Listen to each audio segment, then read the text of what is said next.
hope you're all well. I thought I'd take a moment to introduce you to the unit, HSP216 Policing and Governance. Before I do that, I'd like to acknowledge the traditional custodians of the land that we are meeting on virtually here today.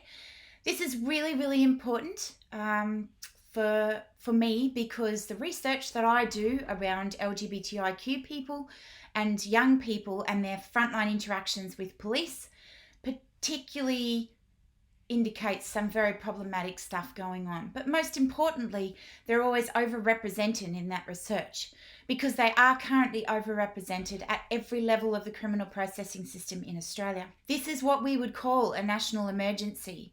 100% of young people in the Northern Territory, for example, right now, that are incarcerated are Aboriginal. And that's despite the fact that they make up only 2.6% of the whole of Australia's population. This is a very big concern and one that I would hope as future leaders in whatever organisations you go and get jobs in that you will be focused on trying to address and bringing into the awareness of people around you everywhere you go. So I'd like to acknowledge the Mohanina people, which is the traditional custodians of the land where the Sandy Bay campus of UTAS currently sits.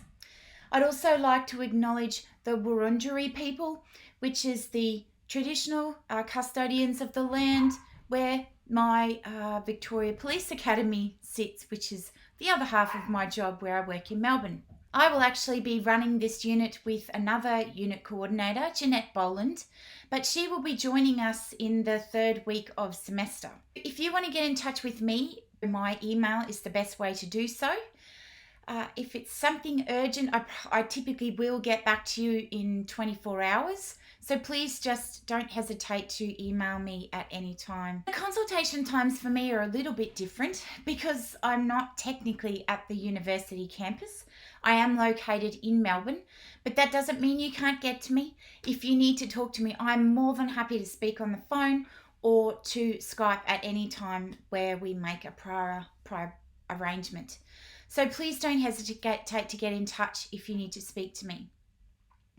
So my research interests are around LGBTIQ people and young people that have frontline interactions with police. But I'm also broadly focused on this notion of vulnerability and the ways in which vulnerable communities have these interactions with police.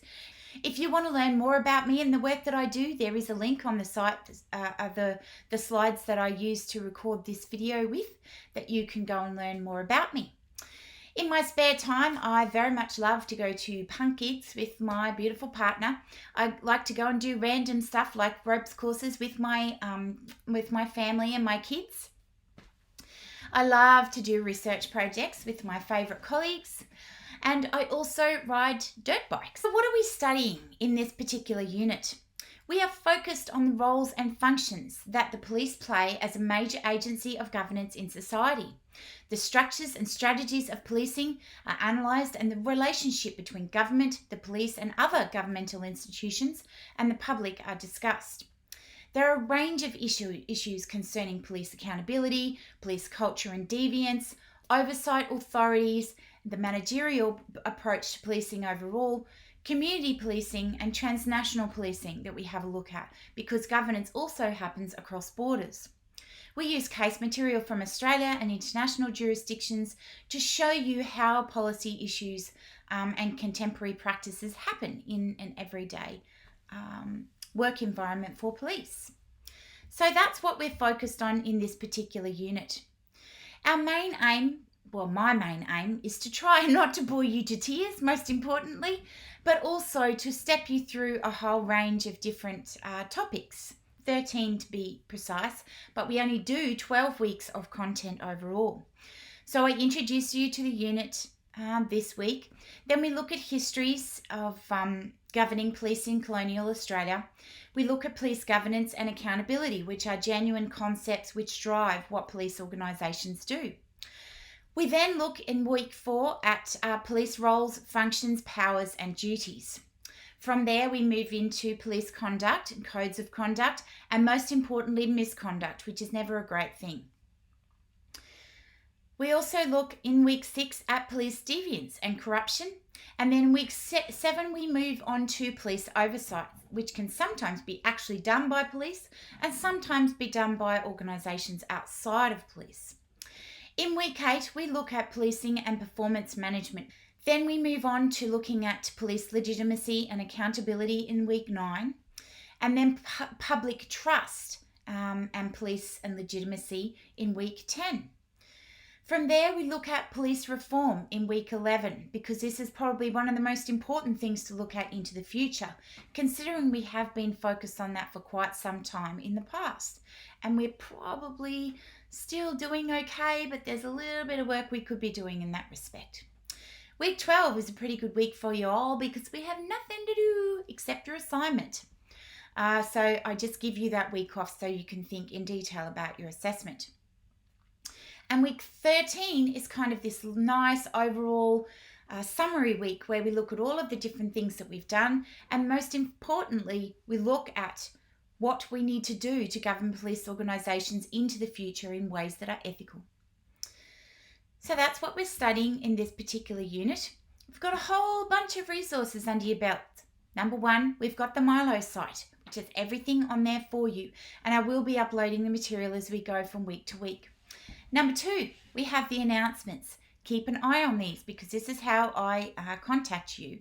And the really important ones I will email to you to your student email address.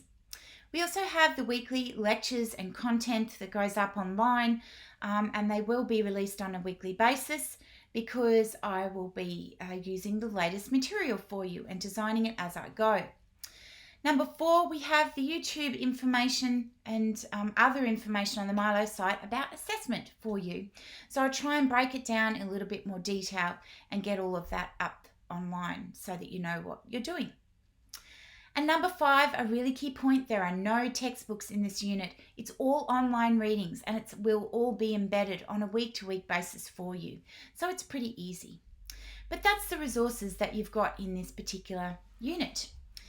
For your assessment, we have 3 items in total. First, we have the case analysis. This is where you will find a case of police misconduct or corruption, and you'll analyse this case in terms of what you've learned about in the unit. This example can be fictional or real. So if you've got a totally rad example from a movie that you love, go and grab that. And you can focus on that for this particular assignment. This can be from anywhere in the world and could be found in any media format that you choose. So you can focus on a novel or a film, a TV show, a song, a news article, and any form of social media that you can find.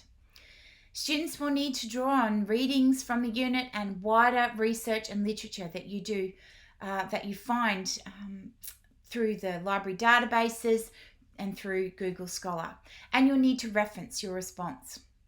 Please make sure you have a look at the marking rubric in the assessment resources folder so that you've got more details on the criteria that we use to mark your assignment submission. Pretty easy. This is a 1,500 word assignment. It's due Friday, the end of week 8, and it is weighted at 40% of your overall grade for this unit. Assignment number 2 for HSP216 is the scenario response.